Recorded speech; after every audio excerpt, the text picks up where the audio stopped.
बिस्मिल्लाहिर्रहमानिर्रहीम अल्लाहुम्मा सल्लि अला मुहम्मदिन व अला आलि मुहम्मद। अस्सलाम वालेकुम नाज़रीन, मैं हूं आपका मेज़बान खालिद शमील और आप देख रहे हैं मेरा यूट्यूब चैनल। नाज़रीन, सदर मुमलिकत की जानिब से इलेक्शन कमीशन ऑफ पाकिस्तान को ख़त सुप्रीम कोर्ट के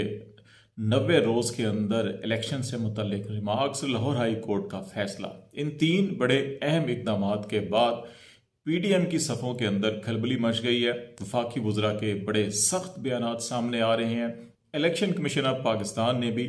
पे दर पे 2 खतूत सदर मुमलिकत को लिखे हैं और बज़ाहिर यही दिखाई देता है कि इलेक्शन कमीशन ऑफ पाकिस्तान सदर मुमलिकत से मुशावरत करने के मूड में नहीं है।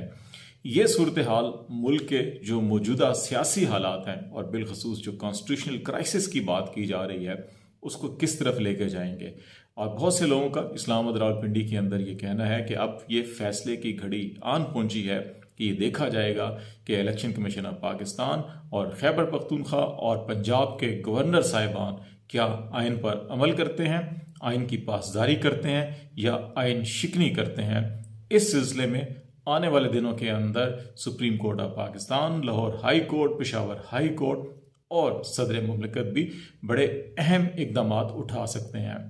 जबकि दूसरी तरफ PDM की हुकूमत नून लीग बिलखसूस सदर मुमलिकत, साबिक वज़ीर आज़म इमरान खान और साबिक डिप्टी स्पीकर कासिम सूरी के खिलाफ भी आर्टिकल 6 का रेफरेंस दायर करने पर बड़ी संजीदगी से गौर कर रही है। और बाज़ ज़राए के मुताबिक PTI की क़यादत को दर पर्दा इस किस्म के मैसेजेस भी भेजे जा रहे हैं कि अगर PTI ने या सदर मुमलिकत ने कोई ऐसा इकदाम उठाया तो फिर उनके खिलाफ भी इम्पीचमेंट या आर्टिकल 6 की वायलेशन के हवाले से रेफरेंस दायर किया जा सकता है। तो इसलिए ये कहा जा रहा है कि आने वाला हफ्ता जो है कि बड़ा फैसला कुन हो सकता है और इसमें बड़े अहम फैसले किए जाएंगे। दूसरी तरफ अगर दो और बड़ी अहम इन सारे सिचुएशन के अंदर मामलात को देखा जाए तो पिछले एक हफ्ते से एक बार फिर ऑडियो वीडियोज़ का जो बाज़गश्त न सिर्फ सुनाई दे रही है बल्कि पे दर पे ऑडियोज़ का एक सिलसिला दोबारा से शुरू हुआ है। और इस सिलसिले में PTI की क़यादत ने एक बार फिर सुप्रीम कोर्ट ऑफ पाकिस्तान के सरबरा चीफ जस्टिस ऑफ पाकिस्तान से ये मुतालबा किया है कि इमरान खान ने जो चंद माह पहले एक पिटिशन फाइल की थी जिसमें यह कहा गया था कि प्राइम मिनिस्टर ऑफिस की ऑफिशियल लैंड को टेप करके उसको फिर पब्लिक किया जा रहा है, इस सिलसिले में सुप्रीम कोर्ट ऑफ पाकिस्तान तहकीकाती कमीशन कायम करे और फिर ये देखे कि ये कौन से इदारे या कौन सी एजेंसीज जो हैं ऐसा काम कर रही हैं और वो सीक्रेट ऑफिशियल सीक्रेट एक्ट जो है उसकी वायलेशन है उनके खिलाफ कार्रवाई की जाए। तो इस वक्त भी ये जो मामला है इसके अंदर जो इस वक्त हालात का अगर जायज़ा लिया जाए तो जितनी भी ऑडियोज़ आ रही हैं उनके दो ही मकसद नज़र आ रहे हैं। एक मकसद जो है वो इमरान खान के इत्तेहादी ख़ास तौर पर पाकिस्तान मुस्लिम लीग कायद आज़म को टारगेट किया जा रहा है। परवेज़ इलाही साहब, उनके अजीज़ व अकारिब और उनके रिश्तेदार और उनका स्टाफ जो है वो निशाने पर है। ऑडियोज़ जो हैं उनके अंदर ये देखा गया है कि सुप्रीम कोर्ट के उन जजेस साहिबान को निशाना बनाने की कोशिश की जा रही है जो सुप्रीम कोर्ट में मुख्तलिफ मुकदमात की हेयरिंग के दौरान 90 दिन के अंदर इलेक्शन पर इसरार कर रहे हैं। और वो ये कह रहे हैं कि अगर 90 दिन से आगे मामलात को लेके जाने की कोशिश की गई तो ये आइन शिकनी होगी, आइन की खिलाफ वर्जी होगी, ये खुल्लम खुल्ला आइन की खिलाफ वर्जी होगी। तो ऐसे जज साहिबान को ऑडियोज़ लीक के ज़रिए जो है कि वो दबाव में लाने की कोशिश की जा रही है। और दूसरी तरफ ऑडियो का आना जो है कि वो गुलाम मोहम्मद डोगर जो CCP और लाहौर थे और वो उस JIT के सरबराह थे जो वज़ीराबाद में इमरान खान पर कातलाना हमले की तहकीकात कर रही थी। इसी JIT ने अपनी ये रिपोर्ट मुरतब की थी कि फायरिंग सिर्फ करने वाला एक मुलजिम नहीं बल्कि ये 3 अतराफ से फायरिंग की गई और कम से कम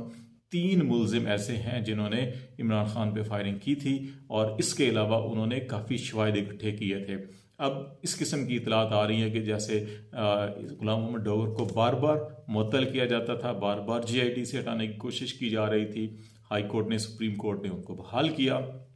फिर ये भी हुआ कि JIT से जब इनको हटाया गया तो उसके बाद इतना तमाम रिकॉर्ड था वो सील किया गया। अब ये इतलात आ रही हैं कि वो रिकॉर्ड सारा गायब कर दिया गया है, उसमें से चंद सफ़ात सिर्फ बाकी बचे हैं। तो इस सूरत हाल के अंदर दिखाई ये देता है कि इस सारी जो नई एक कंपेन शुरू हुई है ऑडियो लीक्स की, इसके अंदर दो ही मकसद नज़र आते हैं। एक, 90 रोज़ के अंदर पंजाब खैबर पख्तूनख्वा में इलेक्शन को किसी तरह से रोका जाए और उन जज साहिबान को दबाव में लाया जाए जो 90 रोज़ के अंदर इलेक्शन के हामी हैं। दूसरा, इस सारे अमल के अंदर इमरान खान पर जो कातलाना हमले के मुल्ज़मान हैं और JIT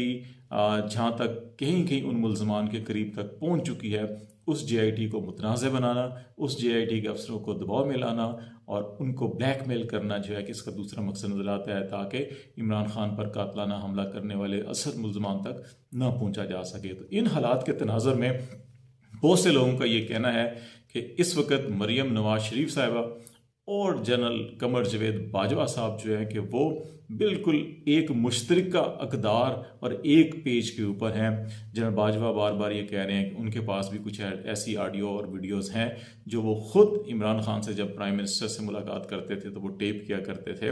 और मरियम नवाज साहिबा जो है कि वो भी माजी में इस चीज़ का इकरार कर चुकी हैं कि उनके पास भी ऐसी ऑडियोज़ और वीडियोज़ जो हैं बेशुमार हैं, जिनमें सर्विंग उन्होंने जज साहिबान सर्विंग जो है कि वो ऑफिशियल्स की बात की थी कि उनकी वीडियोस हैं और वो वक्त आने पर उनको मंजर-ए-आम पर लाएंगी। तो इस वक्त बहुत से लोगों का ख्याल है कि ये सारे जो इस वक्त मामलात हैं, इनमें कहीं ना कहीं मरियम नवाज साहिबा और कमर जावेद बाजवा के जो हैं कि वो मुश्तरका अक़दार और सफ़ात जो हैं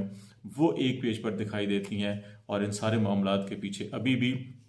बाजवा साहब जो हैं कि वो नून लीग के साथ अलाइन है और बाजवा की बाक़ियात जो इस वक्त जहाँ जहाँ पर भी है कि वो भी सरगर्म है कि किसी तौर के ऊपर इमरान खान पर जो कातलाना हमले के असल मुल्ज़मान है वहाँ तक न पहुँचा जा सके और किसी तौर के ऊपर भी 90 रोज़ के अंदर इलेक्शन जो है कि उनको न होने दिया जाए। बसूरत दीगर KP और पंजाब के अंदर ना सिर्फ PTI भारी अक्सरियत से कामयाब हो जाएगी, बल्कि 2 सूबों में इलेक्शन की सूरत में फिर मरकज़ और दीगर सूबों में भी इलेक्शन करवाना होंगे, या फिर इसके बाद 60% पाकिस्तान के अंदर PTI की हुकूमत होगी और उन हालात के अंदर नेशनल असम्बली के इलेक्शन जो किसी तौर के ऊपर भी PDM और PMLN के